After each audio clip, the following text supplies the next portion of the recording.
அனைவருக்குமே வணக்கம். சற்று முன் கிடைத்திருக்கக்கூடிய ஒரு மிக மிக முக்கியமான செய்தி ஒன்று வெளியாகி உள்ளது. சற்று முன் மூட்டை மூட்டையாக சிக்கிய பணம், ஸ்டாலினை தூக்கிய பறக்கும் படை, இது மாதிரி பார்த்தீங்கன்னா செய்திகள் வெளியே இருக்குது.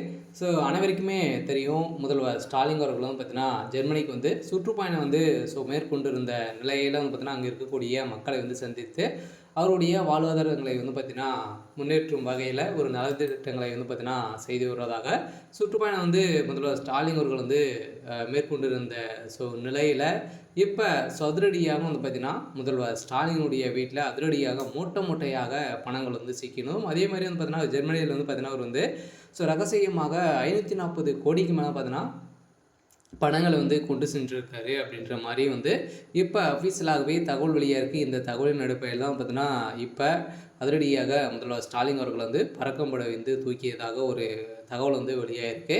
இதை பற்றி இந்த வீடியோவில் நம்ம முழுமையாக பார்க்கலாம். அதுக்கு முன்னாடி நம்ம சேனலுக்கு இப்போ தான் நீங்கள் முதல் முறையாக வந்திருக்கீங்க அப்படின்னா மறக்காமல் நம்மளுடைய சேனலை சப்ஸ்கிரைப் பண்ணி சப்போர்ட் பண்ணுங்கள். வாங்க வீடியோக்குள்ளே போகலாம். பார்த்தீங்கன்னா இப்போ வருகின்ற சட்டமன்ற தேர்தலுக்காக அயராமல் பார்த்தீங்கன்னா அனைத்து கட்சிகளும் உழைத்திருக்கக்கூடிய நிலையில் இப்போ அதிரடியாக முதல்வர் ஸ்டாலினுடைய வீட்டில் திடீர்னு பார்த்தீங்கன்னா ரெய்டுகள் நடந்தது. ஏற்கனவே அனைவருக்குமே தெரியும், அமைச்சர் துரைமுருகனுடைய வீட்டில் அதிரடியாக ரெய்டுகள் நடந்து இப்போ பார்த்தீங்கன்னா அவருடைய சொத்துக்கள் அனைத்துமே முடக்கப்பட போகிறதாகவும் ஒரு தகவல் வெளியாக இருக்குது. இன்று பார்த்தீங்கன்னா அதிரடியாக முதல்வர் ஸ்டாலின் அவர்கள் வீட்டிலும் ரெய்டுகள் நடக்கப் போகுது அப்படின்ற மாதிரி ஒரு தகவல் வெளியாக இருக்குது.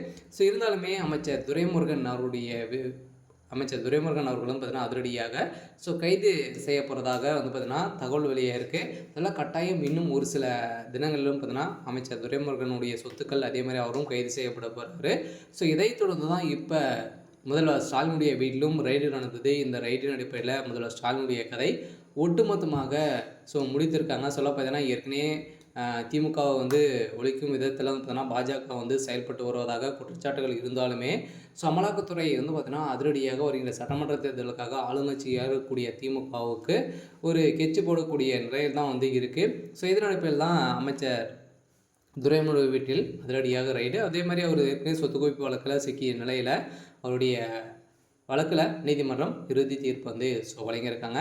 இதை தொடர்ந்து இப்போ தான் முதல்வர் ஸ்டாலினுடைய வீட்டிலும் அதே மாதிரி பார்த்தீங்கன்னா 2 கண்டெய்னரில் பார்த்தீங்கன்னா பணங்கள் கோடி கோடியாக பார்த்தீங்கன்னா இருந்தது. 540 கோடிக்கு மேலே பார்த்தீங்கன்னா இருந்ததாக முதல்வர் ஸ்டாலினுடைய குடோனியில் பார்த்தீங்கன்னா 2 கண்டெய்னர் இருந்த நிலையில் அந்த கண்டெய்னரில் பார்த்தீங்கன்னா பணங்கள் மூட்டை மூட்டையாக சீக்கிருக்கு. இதனால் இப்போ தான் இப்போ முதல்வர் ஸ்டாலின் அவர்களுக்கு ஒரு மிகப்பெரிய கேள்விக்குறியாகவே வந்திருக்கு. இருந்தாலுமே என்ன நடக்க போகுது அப்படின்றத வெயிட் பண்ணி பார்க்கலாம். இது மாதிரி செய்திகளை தெரிஞ்சுக்கணும் அப்படின்னா மறக்காமல் நம்மளுடைய சேனலை சப்ஸ்கிரைப் பண்ணி சப்போர்ட் பண்ணுங்கள். தேங்க்யூ.